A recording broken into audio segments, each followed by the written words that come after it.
ANA eLearning Academy is brought to you by CDN Graysheet, a trusted source of rare coin and currency valuations since 1963.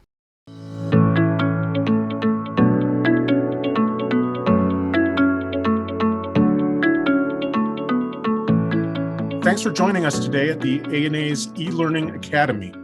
I'd like to thank Graysheet for their sponsorship of our eLearning program. And I think we've got a pretty interesting topic today. Please welcome Hussein Larreal. He will be presenting on the Venezuelan island of Providencia, cultural landscape and numismatic heritage. Now, if you have a specific question for Hussein, please post it in the Q&A feature on Zoom. And if you just have something interesting to say or a particular object that you might own or something, use the chat feature for that. So again, I will say thank you to Hussein and turn it over to him. Well, thank you, Andy, and hello, everyone. Thanks for the opportunity, actually. Well, as Andy said, this is a topic maybe unusual to you, because it's focused on, well, it's a topic from outside the US and also from in the field of numismatics. It's a topic that is not very common. We're going to talk about leprosy coinage, that is coins and banknotes made for the sole use of leprosy patients. So this research, we call it Providencia, Cultural Landscape and Numismatic Heritage, is a research we made, which started in year 2016 for the Central Bank of Venezuela. And from there, and even until today, we are still working, we are still updating information. Today, we're going to show you, well, actually, the most recent state of the investigation. So let's start with this conference. Providencia, Cultural Landscape and Numismatic Heritage, or shortly, it seems not working here, shortly, Project Providencia, is an investigation we made in year 2016, an investigation that wanted to determine the role of Providencia as a cultural landscape and heritage of Western Venezuela.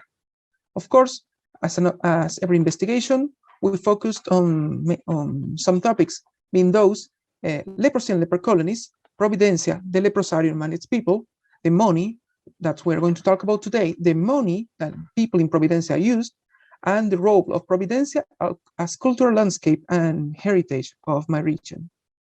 So, talking about money, we are going to characterize the banknotes and coins made for the sole use of the leprosarium. Going on with the formalities, this research was historical. It reconstructed the past to ensure its knowledge. It was of a descriptive level, analyzing the subject from different perspectives, and used mixed methods. It used documentary sources and field research sources to get to conclusions and build up the entire project. So, well, that was enough for methodology. Let's get into context and talk about the disease and the island to contain it. And we do it by starting with the taboo word, leprosy. Of course, you might have heard about leprosy. It's not as famous today as COVID, but it was the most infamous disease of history, being known from more than 4,000 years. Leprosy is a skin disease of chronic nature and infectious origin caused by the bacteria Mycobacterium leprae, which is this one as we are seeing now. The Mycobacterium leprae was discovered by Dr. Gerhard Armauer Hansen. I present to you Dr. Hansen, a physician from the late 19th century, which passed to posterity by giving the disease its last name. So we know today it as Hansen's disease. And even though more years have passed, more sources has been identified, we still know it as Hansen's disease and not anyone other's disease. Leprosy, well, affect the skin, the peripheral nerves, the respiratory tract, and the eyes, and has a tuberculoid, a softer version of the disease,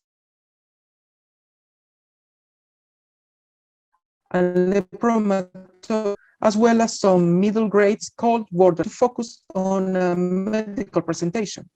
We are talking about some historical presentation.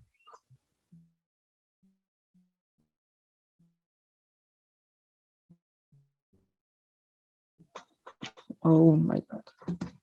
I told you before, behind archaeological lens, the 100 before Christ, an adult male of less than 40 years old died in northern evidence of leprosy. As we comes from India, it may not surprise that the oldest documentary evidence, a sacred text of the Hindu people, that dedicates 2 hymns to leprosy treatment through prayers and medicinal herbs. But for us, in the western side of the world, it's the book of Leviticus in the Bible, the one we know more about leprosy tradition.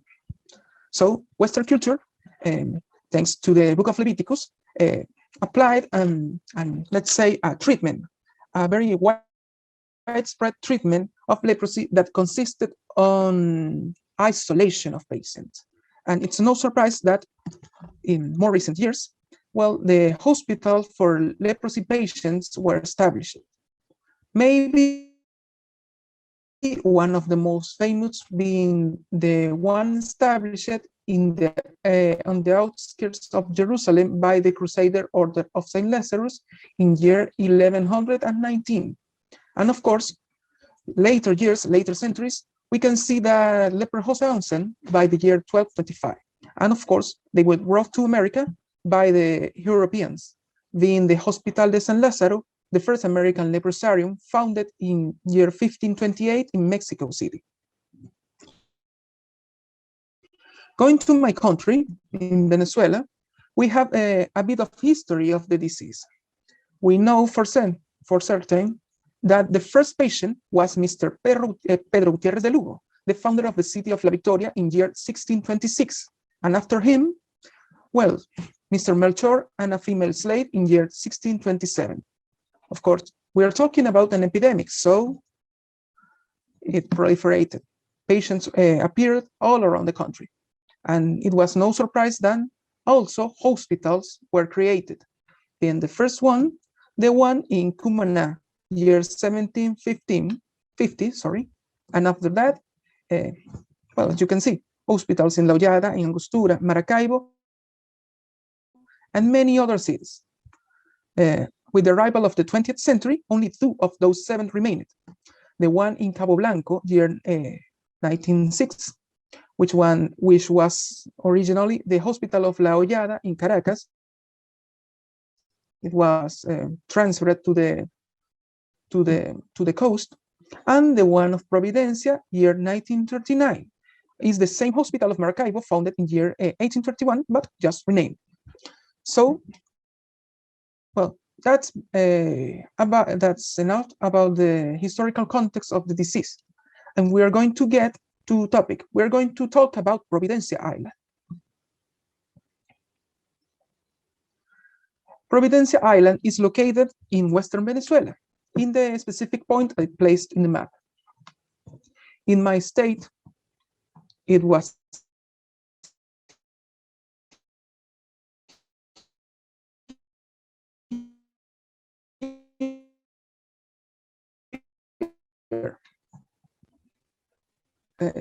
just a bit north of the bridge that connects the east and west coast of my state.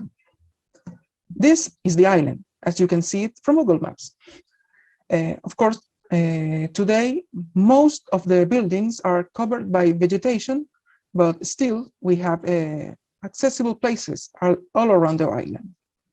So, getting into the point in the history of the island of Providencia, we know it was founded by decree, of course, in year 1828 by Liberator Simon Bolivar.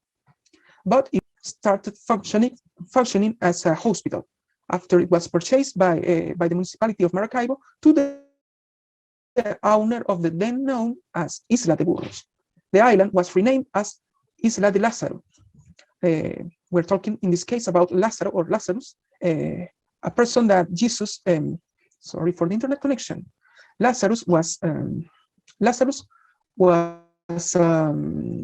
character in one of Jesus' stories, one of Jesus' reflections. So, of course, the island, the hospitals, not just in Venezuela, but in the entire world, were known as lazaretos, leprosariums, Larreal. And then let's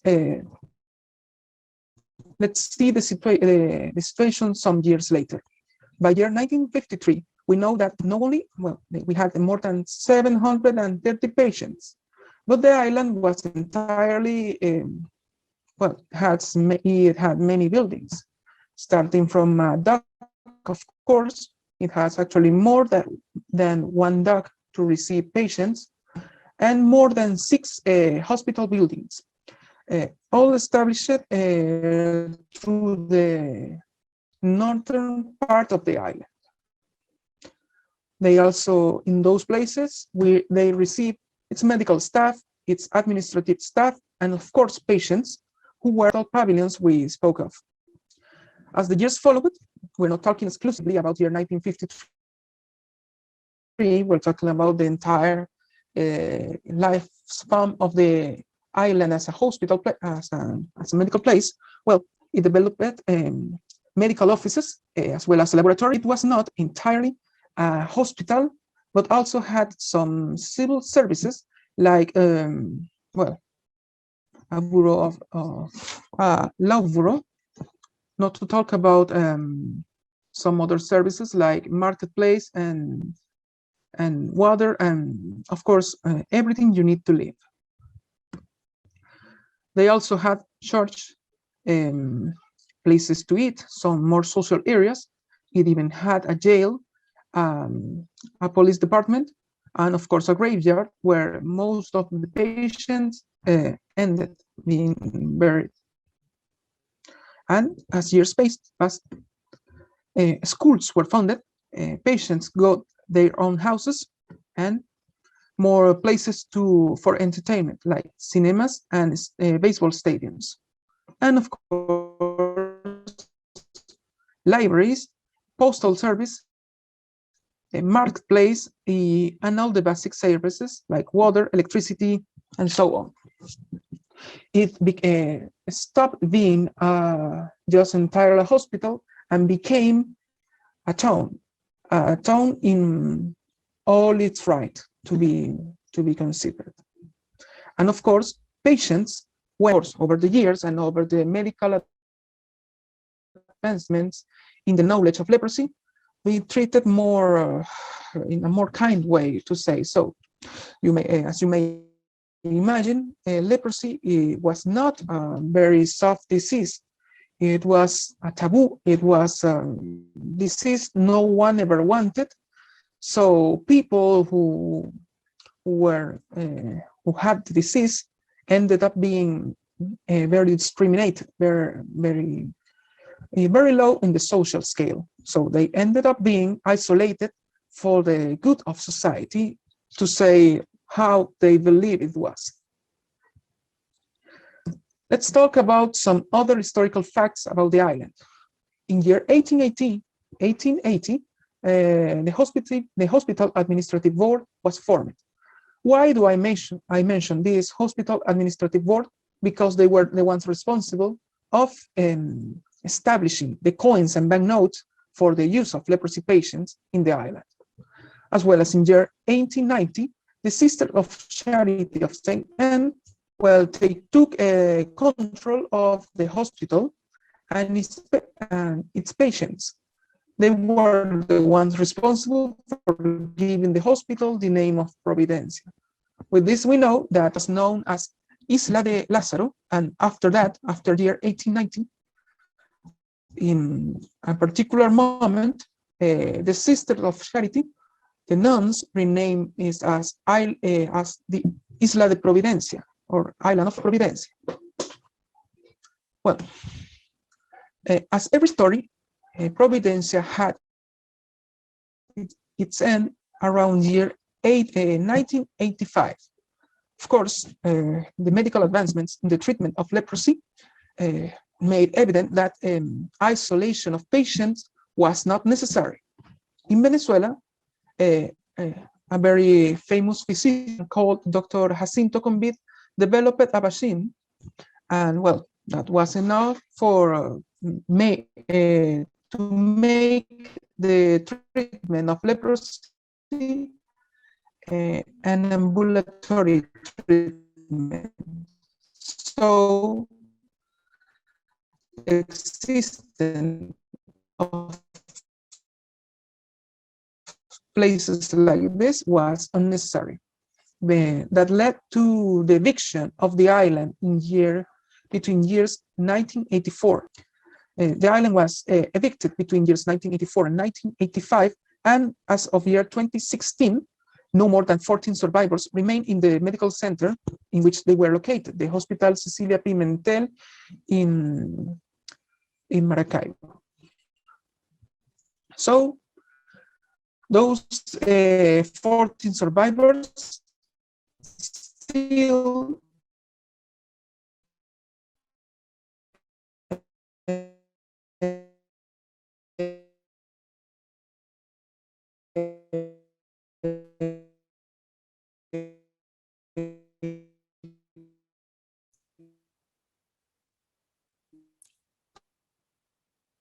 Hussein,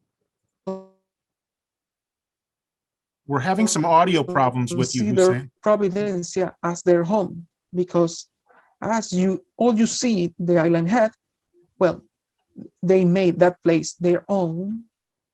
So nothing that they have in the island of Providencia. And that's about the history of the island. They're doing. Oh dear. Oh dear. No.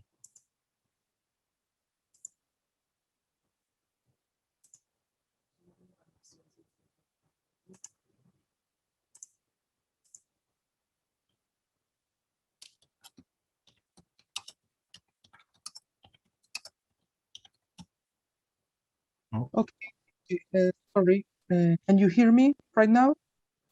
I can hear you. Your PowerPoint is no longer up. Do you want to share that again? Yes. Let's go. Thanks for your patience here, everyone. Yes, sorry. Can you see the presentation? I certainly can, yes. Okay, well, I don't know where this when this began. Can you tell me if we were to begin again? I think you can start right here. You know, there's been a bit of an issue, Hussein, with the audio, linking up and your video. But I think things look good right now. So yeah, go ahead and keep going. Okay. Well, thank you, and sorry for this interruption. Well, we're going to talk right now about the money of Providencia, the money used on the island. So we're going to characterize the coins and banknotes they used. So let's begin. I told you before about the hospital administrative board.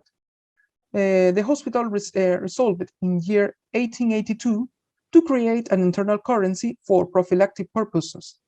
That means coins and banknotes, well, at the time only coins, used to contain the disease.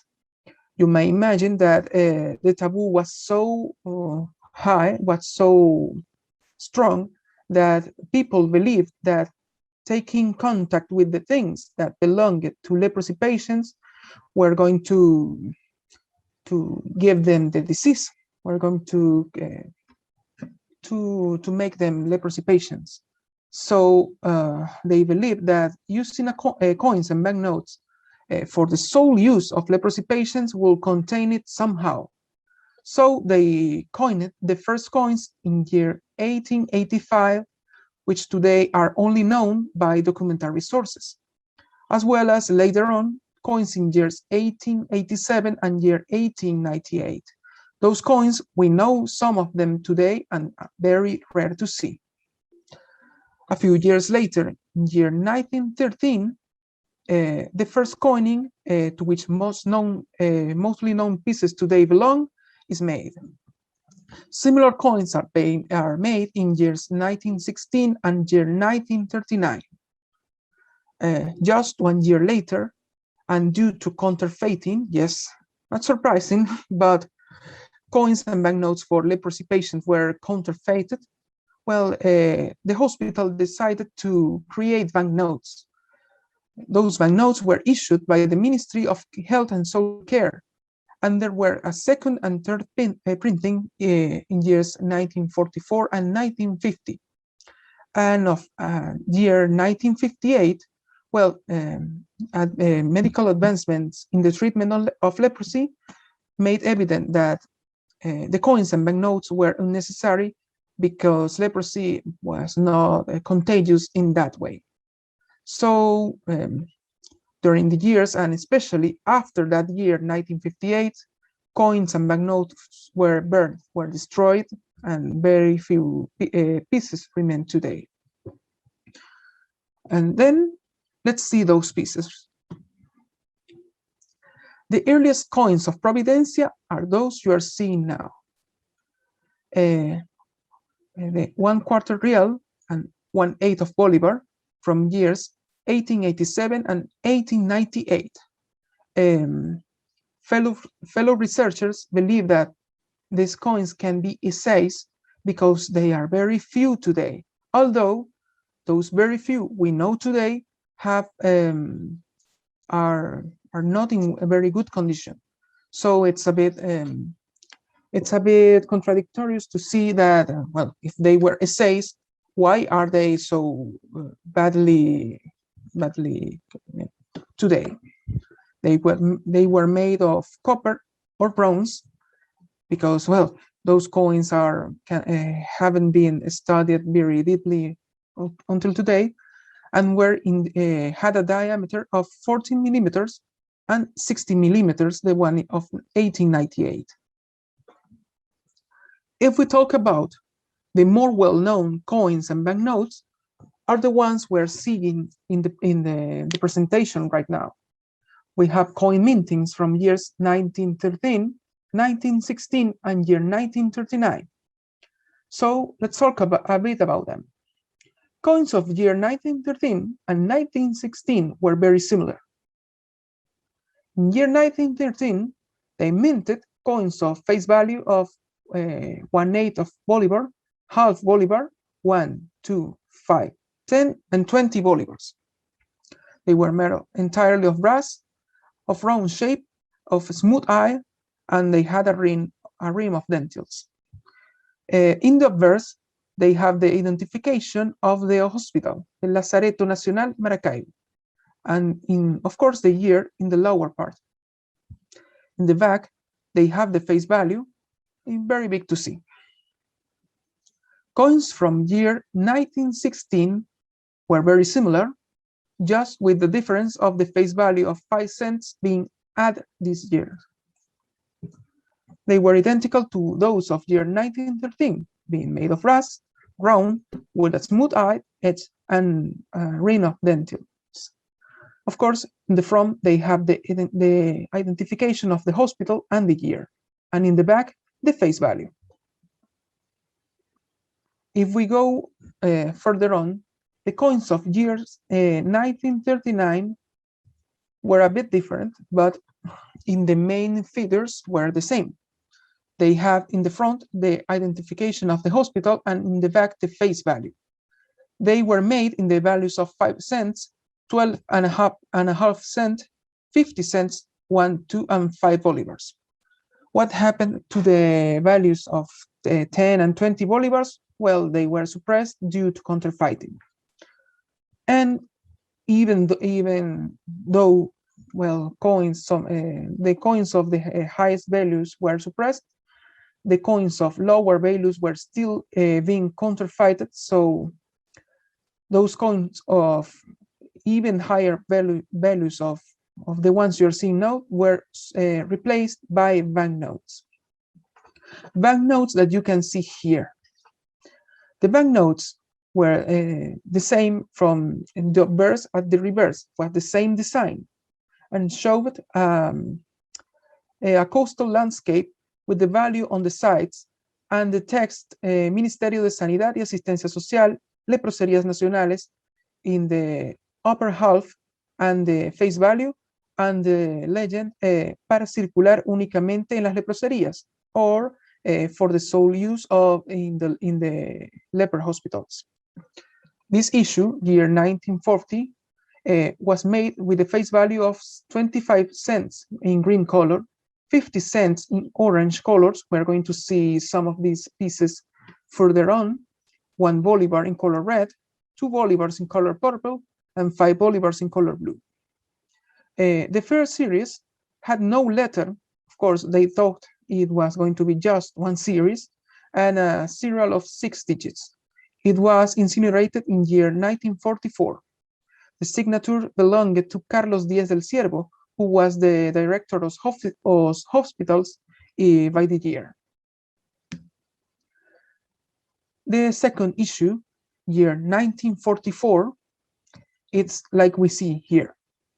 The face value and the colors remained the same, and the series was now Series V of 5 digits number. The signature was of Miguel Zúñiga Cisneros, and it was incinerated in year 1949. No more differences with the previous series.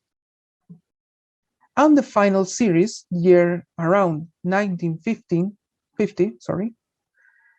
had a small change in the color of Bolivar 1 banknote. Besides that, it was pretty much the same as we saw before. The third series was of letter C of 5 digits and was incinerated in year 1958. The signature belonged to Leopoldo García Maldonado, the hospital's directors by then.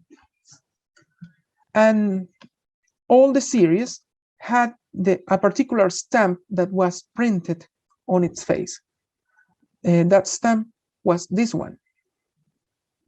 The one in the left is the earliest one, which was used for all issues, but mostly in the first 2 series. So it's the oldest stamp of the 2.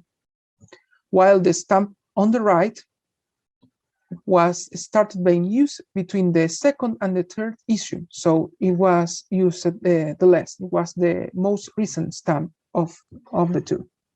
Both stamps had the national coat of arms in the center, the identification of the country in the upper half, the identification of the hospital in the lower half, as well as some other text like Administración del Lazareto in the center, the one in the left, and Ministerio de Sanidad y Asistencia Social, Ministry of Health and Social Care, the one in the right. So, well, that's about the characteristics of the coins and banknotes. And let's talk about rarity of those coins and banknotes. This particular research was made by Mr. Manuel Rojas in his text of year 2019, the Numismatic of the Leper Hospitals in Venezuela, la numismática de los lazaretos en Venezuela. With this, of course, we can see that there were some coins which were exceptional, some coins that were actually never seen.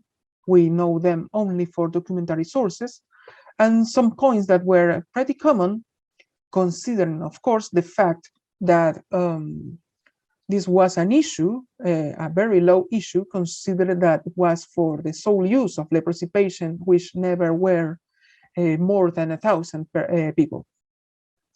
So we can conclude that, of course, they are easier, just to use a word, and harder coins and banknotes to find, but all of them were scarce compared to the currency for general use in those same years. So coins that were never seen, we can consider the earliest ones, the ones made for years 18. Coins that were exceptional were the ones made for years 1887 and 1898. The one of 1/8 Bolivar.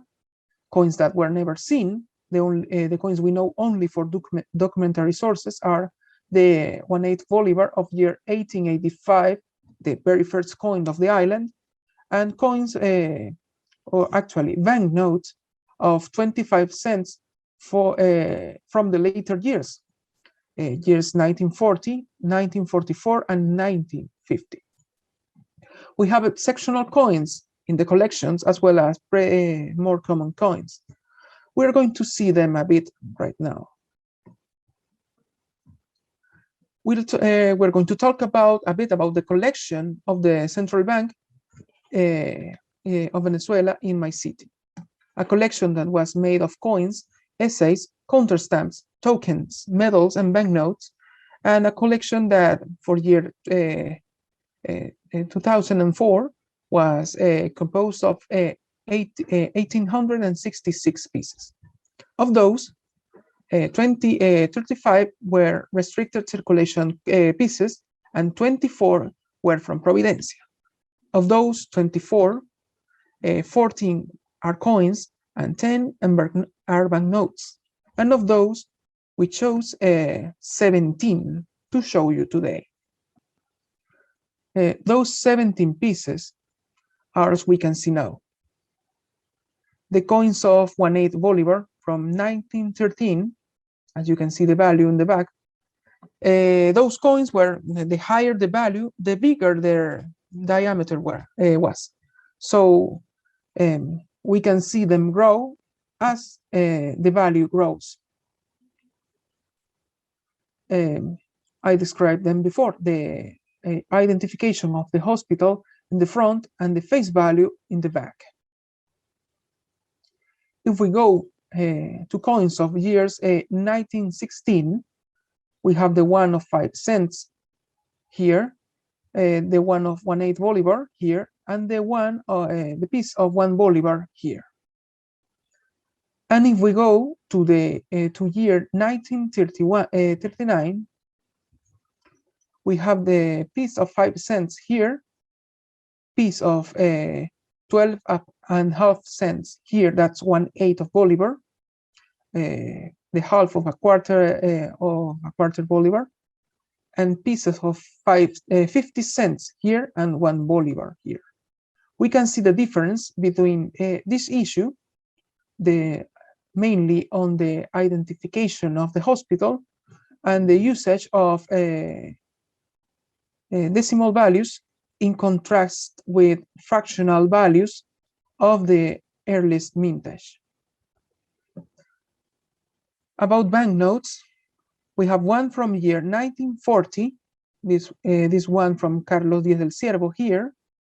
We can see still the stamp in the back in purple. This is the second type of stamp.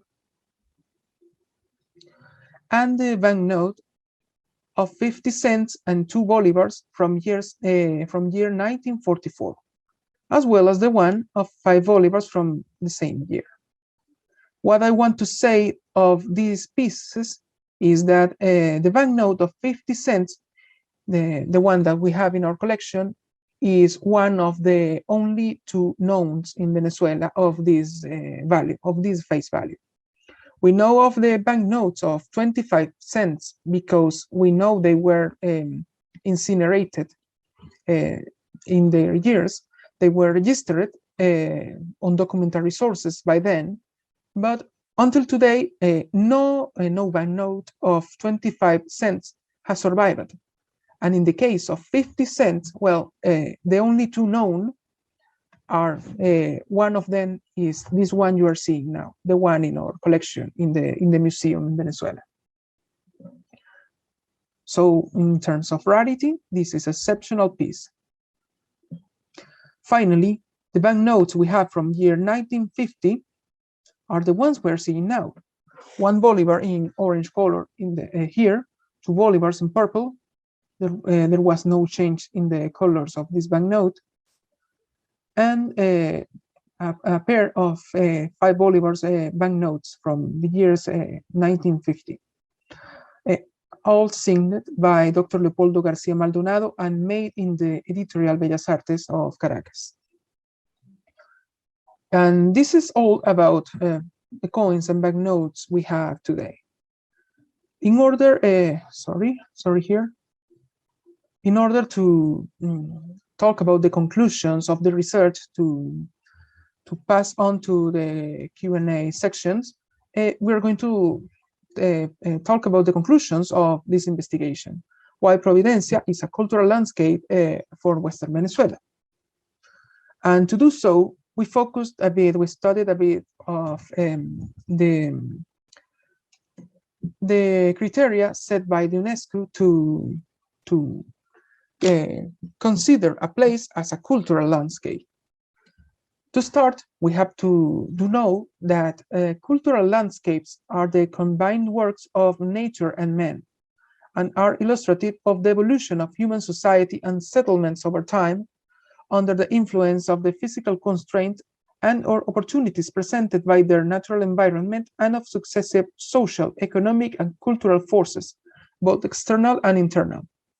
So we have three types of cultural landscapes: the ones made by men, the ones we call associative because it's a place that has a cultural tradition associated to it, like sacred sites.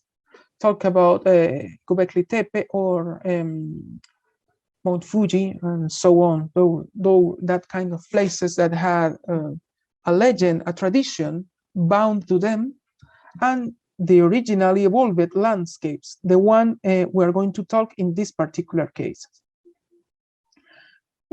Organically evolved landscapes are result from an initial social, economic, administrative, and/or religious imperative, and has developed its present form by association with and in response to its natural environment.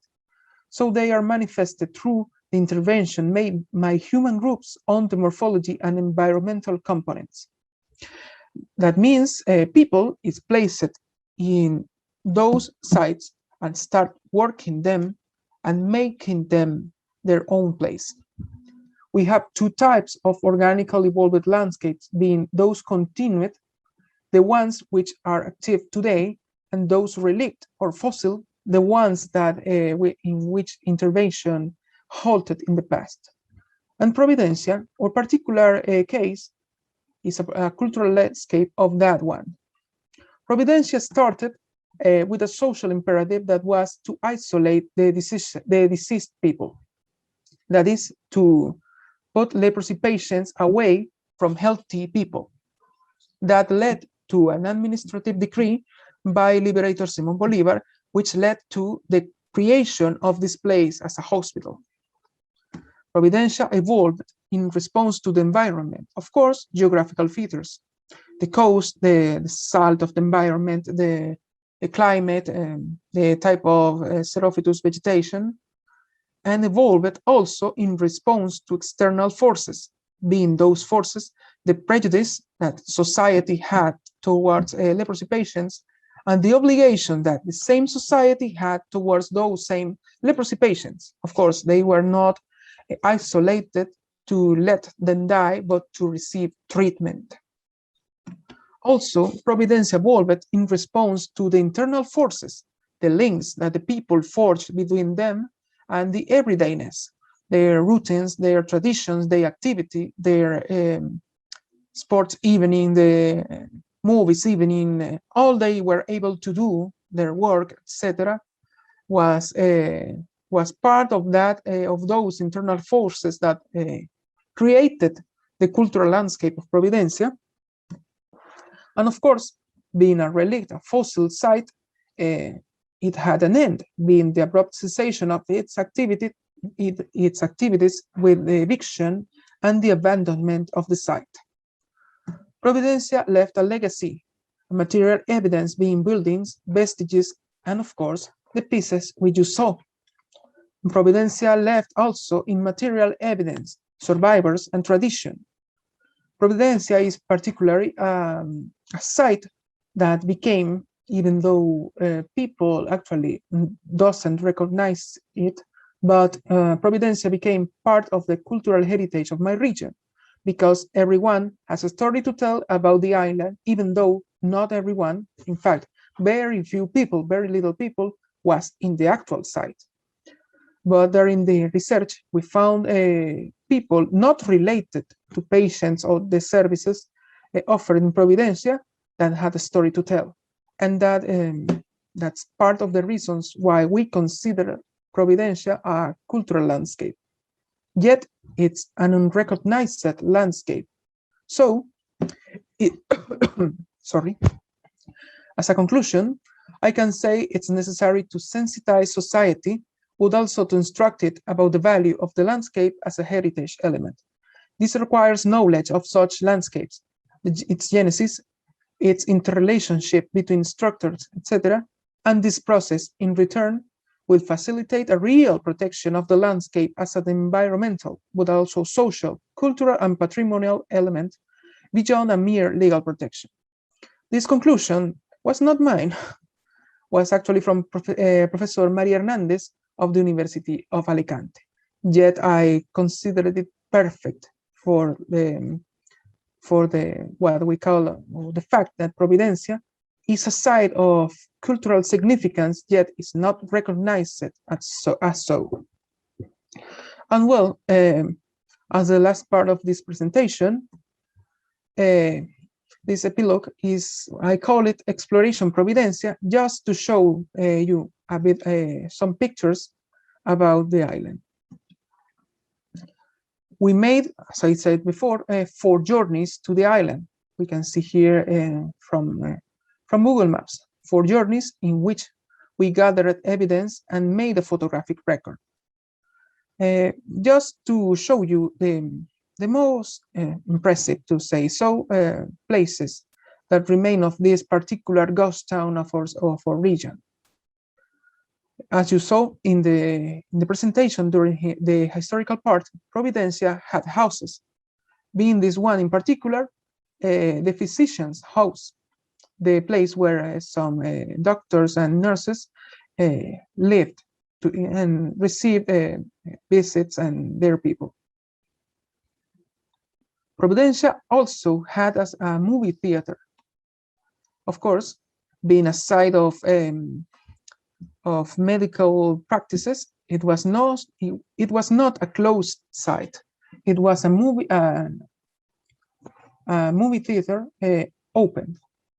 This in the back, to the left is the projection screen, and this one in the right is the facade, the place where they started the projections. Patients were, well, in the ruins we are seeing between those 2 structures.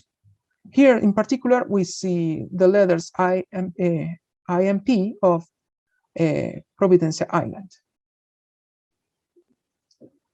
The laboratory is this building you are seeing now.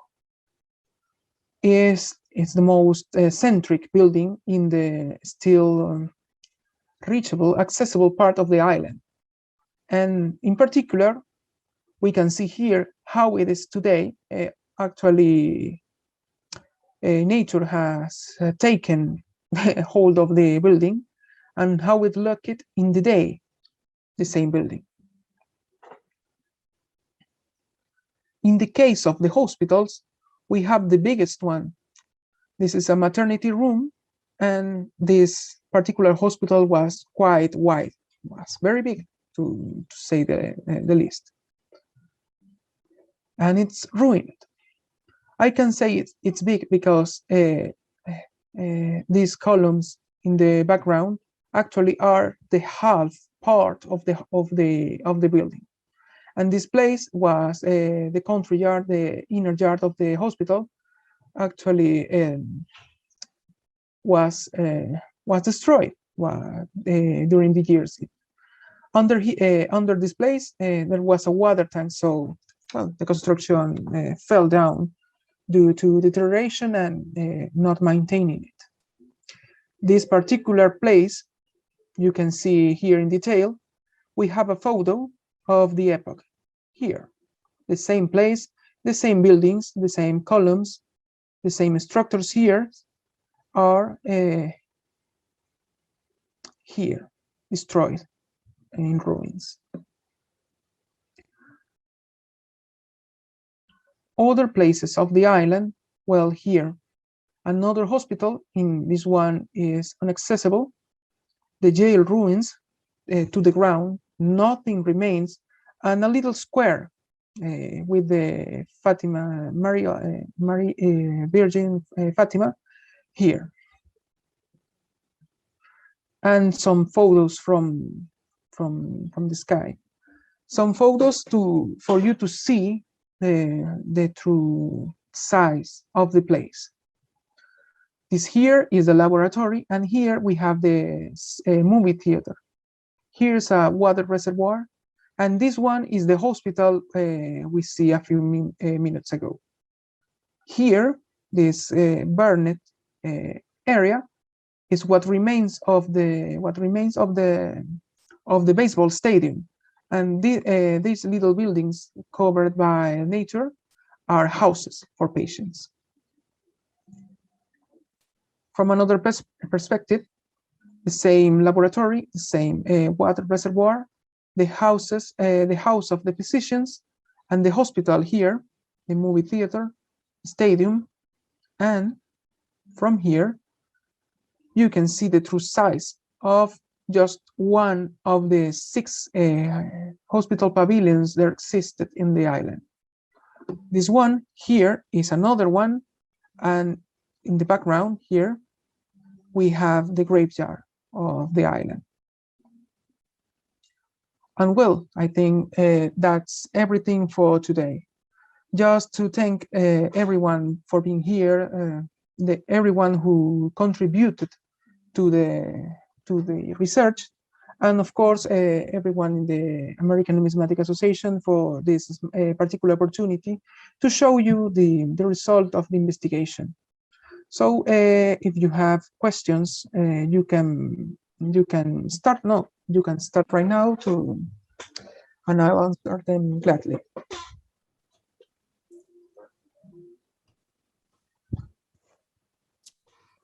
Thank you, Hussein. That was very, very interesting and very, very informative. Does anyone have any questions? I know I have a couple. Posted in our Q&A. We'll read it to Hussein. Oh, well, I have a question. Okay. So you said that the last issues of this money was circa 1950. I was just wondering, did these pieces circulate up until the 1980s, or had they been pretty much replaced at that point? By that point, they were almost entirely destroyed. They were started being destroyed, well, in a more widespread way by year 1958. But in earlier years, some pieces were destroyed to replace them by pieces that were not deteriorated. But the order to destroy them all came in year 1958. Can you take tours of the island? Well, no. The place is restricted. We got the chance because we were to do some research, and it was critical the fact that we were the museum of the central bank in order to get the authorization to go to the island, and of course the means to go there. Of course, we are a bank. We are not. We don't have chips and to get there. So that was part of the Coastal Surveillance Commando of the National Guard, the ones who took us there.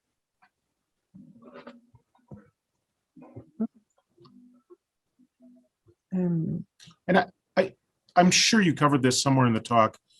Where were these issues produced? Okay. As for the coins, they were made not in the island, but in the city of Maracaibo, some workshops for minting. We don't have the name of the actual workshop, but we know they were made in the city. As for the banknotes, they actually had printed in their design the place where they printed it. There were 2 places being one Litografía and Tipografía del Comercio, and the other one, the Editorial Bellas Artes. Allow me to show you. Just together there. Here. Just here, Editorial Bellas Artes, the one who printed the third issue, here down. Okay. And the previous issues were both printed in Litografía and Tipografía El Comercio. Very little here in this place of the banknote. Very, very little, but the credits. Don't know if it's, I don't think I have a magnifying glass to say so, but it's here in the left corner. Interesting. Yes. Does anyone else have any questions for Hussein? I thought it was a great presentation on a very interesting subject, very interesting topic. Thank you, Hussein. Yeah. It was great. Thank you. Thank you for the opportunity.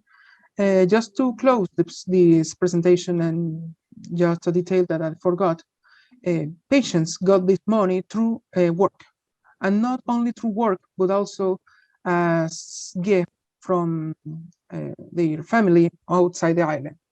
There was established a mechanism in which people related to the patients were able to send money to the island, and in the island it was exchanged, the money from outside with these pieces, and the equivalent was given to the relatives inside the island. They also had the possibility to work in the island as part of their therapy, and they earned their money, which was paid in the form of these coins and banknotes. That may be the one thing I forgot to mention in the part of the description of the pieces. Okay, everybody. Thank you again, Hussein, for that great presentation. Thank you all for joining us today. We appreciate it.